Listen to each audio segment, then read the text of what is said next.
Merci Fabien Armongo de nous accorder cette interview. Merci à vous. Vous êtes claveciniste, chef de chant et chef de chœur. Vous avez une double actualité. Vous venez de publier un nouveau disque et vous allez prendre une nouvelle fonction au sein du Centre de musique baroque de Versailles, CMDV, où nous sommes.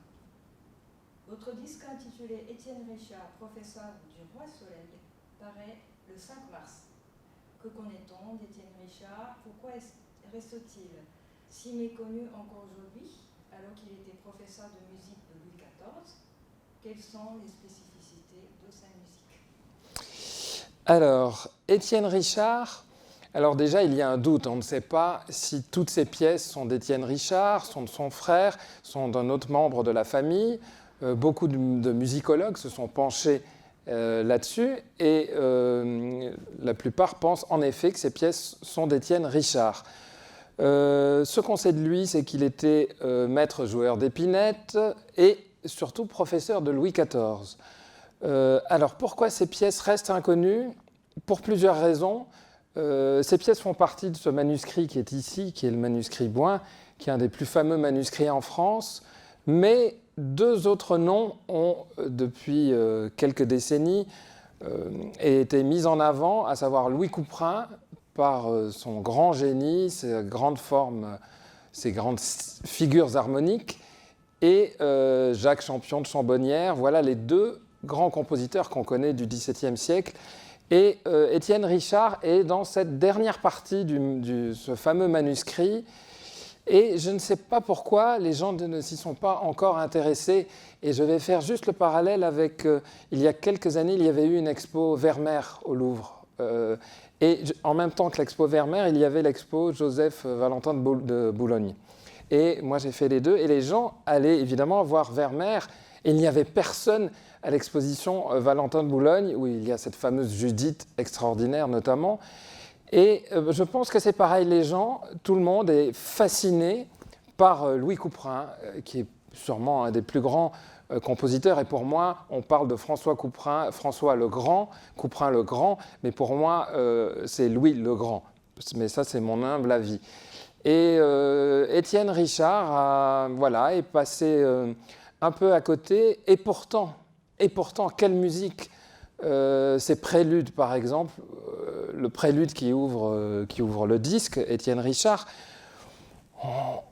il y a beaucoup d'influences italiennes. On pourrait dire, ça commence comme du Frescobaldi, ça c'est un peu plus français. C'est atypique. Les deux préludes sont de la musique absolument atypique. Et je trouve dans cette musique, dans ces Allemands, dans ces sarabandes, une poésie folle. Une poésie folle. Et pour ma part, cela fait 20 ans que je joue cette musique en concert. Et je me suis toujours dit qu'un jour, j'allais enregistrer ces pièces d'Étienne Richard. Et il fallait un homme aussi fou que Stéphane Breyer et son label Lancelade pour accepter aujourd'hui, dans cette période si particulière pour la musique et pour les arts et pour la société en général, de sortir ce disque d'un compositeur inconnu. Donc je profite de cette interview aussi pour le remercier lui pour sa confiance. Dans ce disque, vous avez constitué 6 suites. Pour certaines d'entre elles, vous avez rassemblé différentes pièces de plusieurs compositeurs. Cette pratique qui avait disparu depuis longtemps devient de plus en plus présente aujourd'hui. Oui, parce que je pense, comme beaucoup d'autres, que on en parlait en préparant cette interview. On avait un manuscrit chez soi, ou d'autres manuscrits, ou de la musique recopiée, et on choisissait. On choisissait des pièces suivant l'humeur du jour, suivant l'assemblée qui était là. Pour reprendre cette belle phrase de Jacques Champion de Chambonnières, l'assemblée des honnêtes curieux. Et on choisissait les pièces qu'on voulait jouer suivant son humeur, suivant l'humeur du public aussi. Et puis, il y a une question pratique aussi d'Étienne Richard. Il y a dans certaines tonalités, par exemple sol mineur, sol majeur, une seule pièce, une gigue. Donc, qu'est-ce qu'on fait avec ça? On ne va pas enregistrer juste une danse comme ça. La musique française de cette époque, c'est des suites de danse avec souvent des préludes, allemandes, courantes, sarabande, et ensuite menuet, gavotte, passacaille. Mais mon idée, c'était de reconstituer des suites avec déjà toutes les pièces de Richard, et ensuite de piocher dans ce manuscrit, dans d'autres manuscrits aussi, dans des transcriptions d'époque pour Marin Marais, et de reconstituer ce qu'on connaît, en tout cas, de ce qu'était un concert à l'époque. Et donc, outre Étienne Richard, on y entend des compositions de Louis Couperin dont vous avez parlé, là.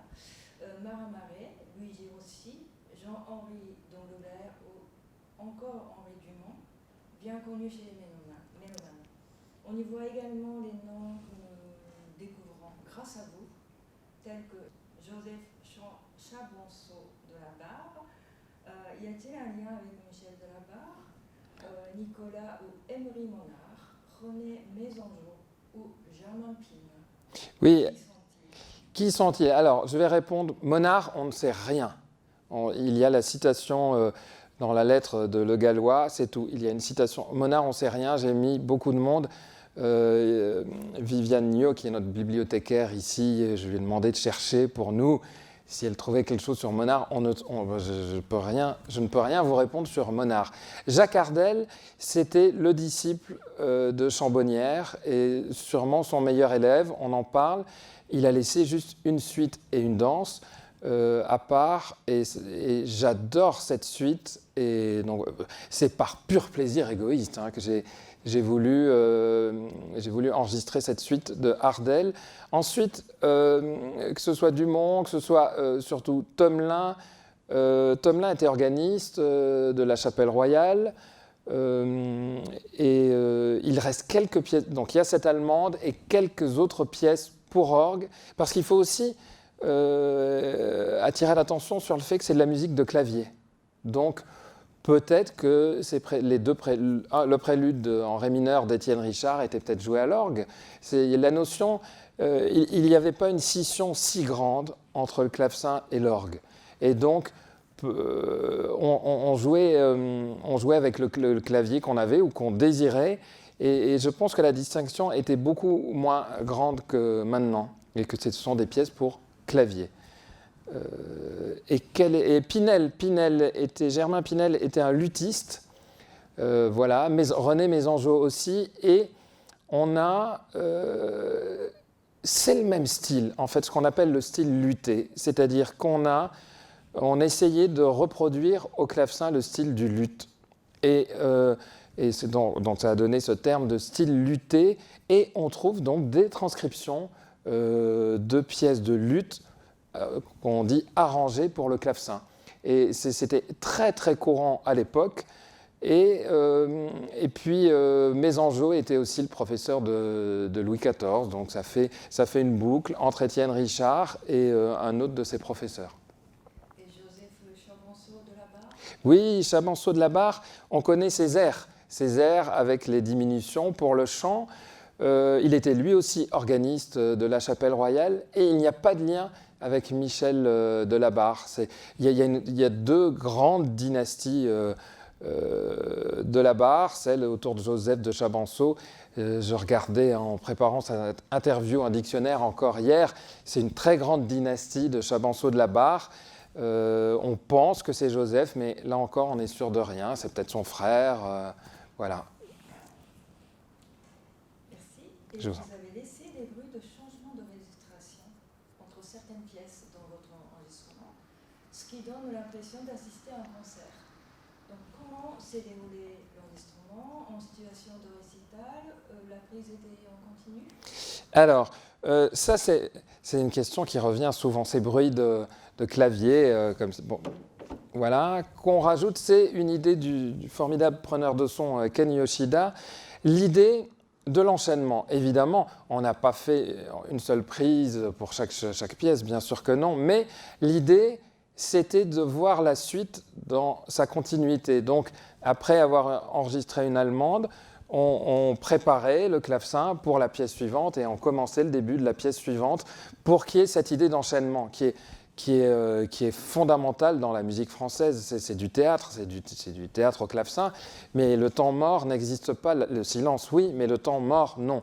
Et donc, on enchaînait Oui, chaque pièce, et même, je vous raconte une anecdote, à un moment, parce que c'est toujours une épreuve, un enregistrement, même si c'est un formidable moment, et ça reste un souvenir extraordinaire du mois de février dernier, à un moment, le preneur de son a laissé tourner les micros, et il est venu s'asseoir dans la salle où on enregistrait, et il a dit vas-y, joue. Et donc il a laissé tourner, on a enregistré plusieurs pièces comme ça, parce que c'était en février, donc c'était avant le premier confinement. Donc c'est difficile de jouer sans public. Maintenant, hélas, on est un peu plus, hélas, habitué, mais à l'époque, donc il y a un an, c'était vraiment ça. Et donc, oui, c'était l'idée du concert, avec évidemment une recherche de perfection, c'est un grand mot, mais oui, une recherche de perfection sur chaque pièce, mais cette idée d'enchaînement de la suite. D'où ces bruits qu'on a laissés, parce que c'est comme ça que ça se passe au concert. Et pour moi, cet enregistrement, tel que je l'ai conçu, c'est un programme de concert. C'est un programme de concert. Et j'avais envie qu'on garde cette idée-là. Merci. Je vous en prie. On va maintenant parler de votre nouvelle fonction. Vous allez prendre la fonction de directeur musical et pédagogique de la maîtrise du Centre de musique baroque de Versailles à partir de septembre 2021. Vous connaissez déjà très bien cette formation car vous en étiez le chef assistant de 2013 à 2020. En étant également le continuiste des pages et des chantres de 2006 à 2020. Comment vous préparez-vous à cette fonction en ce temps si étrange et difficile? Alors, ça fait 20 ans que je suis dans cette maison, je ne m'en lasse pas, je ne me lasse de rien, et surtout pas de cette formidable maison. C'est déjà une chance d'y travailler. Comment m'y préparer? Ça fait 1 an que je m'y prépare. Cette nomination est effective maintenant, mais voilà, elle a été mûrement réfléchie. Et quand le poste m'a été proposé par notre directeur général Nicolas Buchet, j'ai réfléchi et je m'y prépare beaucoup depuis 1 an. Je prépare des réformes dans la formation. On ne part pas de rien. Le travail formidable depuis 30 ans d'Olivier Schnebeli, qui a fait de cette maîtrise, qui a été le fondateur de cette maîtrise, c'est extraordinaire, tout le travail qu'il a fait. Donc on ne part pas de rien, ça c'est clair. On ne va pas tout déconstruire, parce que ça serait déjà d'une grande prétention de ma part.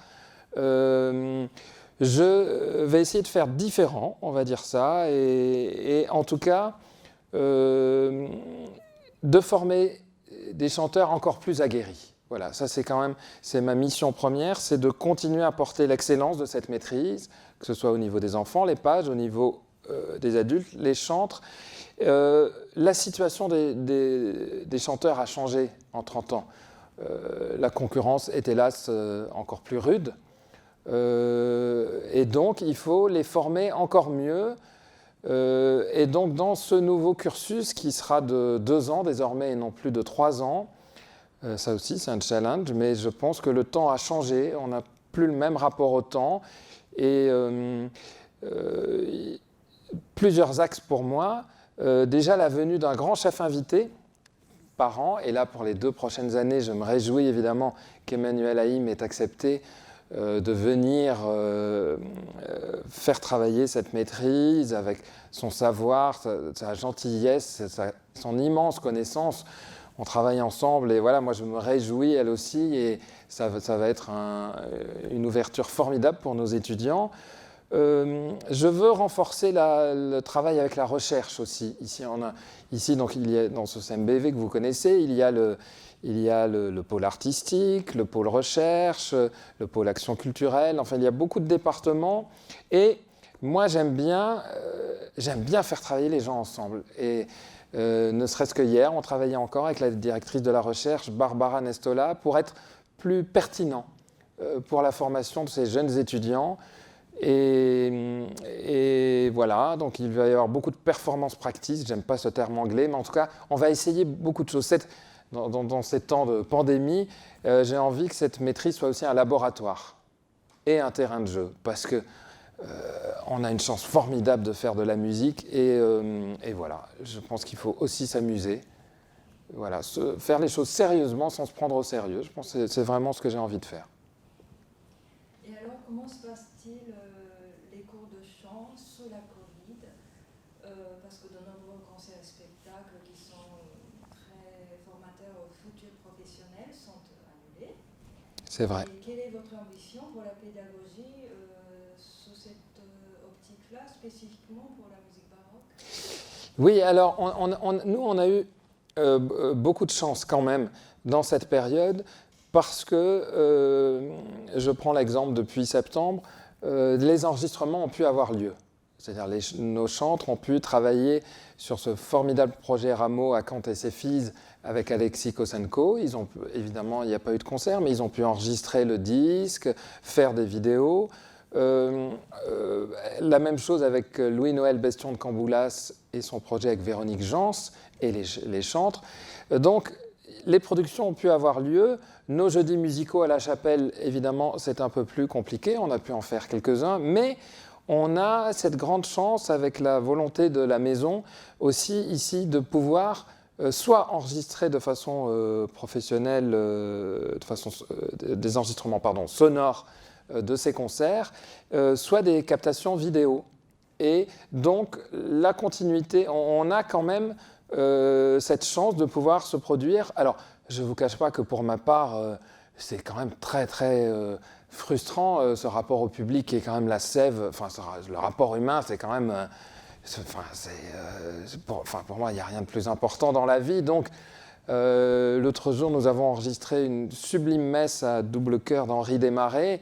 Et vous finissez l'enregistrement et il y a juste 2-3 applaudissements, évidemment, des preneurs de son, des techniciens, des seules personnes autorisées à être là. Et ça, c'est très particulier. J'arrive pas à m'y faire, je vous le dis très franchement. C'est comme, comment dire, voilà, vous pensez avoir réservé une belle chambre d'hôtel dans un 4 étoiles et vous vous retrouvez au Formule 1 de Courtabœuf. C'est vraiment ça. Moi, ce rapport au public qui est quand même fondamental est un grand manque pour l'instant pour nous. Mais nous arrivons, en tout cas pour les concerts, à faire cela avec une volonté de faire d'Olivier Schnebeli aussi. Là, on travaille David et Jonatas, que nous allons faire le mois prochain, qui va être enregistré, filmé, je pense, j'en suis sûr même. Et voilà, alors pour les cours, pour votre question sur les cours, dès le premier confinement, on a tous fait énormément de progrès en informatique, même moi. Et donc, dès les premières semaines, on a mis en place des cours par Zoom. Donc, il y a eu une continuité pédagogique depuis le mois de mars. Voilà, je ne sais plus, mais j'ai même oublié la date. Voilà, mais dès la première semaine, les professeurs de chant ont donné cours jusqu'à ce qu'on ait pu reprendre. Ici, c'était quoi, mai, juin, je ne sais plus, j'oublie vite. En tout cas, des cours de chant par Zoom. Les chefs de chant ont pu donner du travail musicologique. Et moi, j'ai une anecdote formidable, c'est qu'on avait réussi à mettre en place, pendant le premier confinement, des conférences avec les chercheurs. Et donc, c'était symbolique, certes, mais on avait tous les mercredis une conférence par les grands chercheurs d'ici. Donc, chacun était derrière son écran, sur sa terrasse, tout ça. Et on a pu... c'était des journées savantes, c'est-à-dire qu'on apprenait tous les mercredis grâce aux formidables connaissances de nos chercheurs. Et voilà, on a pu accompagner les étudiants du mieux qu'on a pu. Les Padlet, par exemple, aussi pour les plus jeunes ici, pendant le deuxième confinement, ont été mis en place. Enfin, les nouveaux outils numériques ont permis cette continuité pédagogique. Et avec... on fait du mieux qu'on peut avec ce qu'on a, et voilà, et c'est notre mission de les former, et on le fait du mieux qu'on peut, mais on espère tous que cette période s'arrêtera, parce que là on ne voit pas, parce que la caméra cache, mais vous voyez, quand il y a des répétitions ici, on n'a eu aucun cas jusqu'à maintenant, touchant du bois de ce clavecin. Il y a des croix pour les chanteurs, chacun se place, on fait vraiment très attention aux règles. Voilà, il n'y a eu aucun cluster pour l'instant, et ce qui nous a permis de continuer jusqu'à maintenant. Et donc, on s'estime très chanceux, même si on ne va pas se cacher les choses.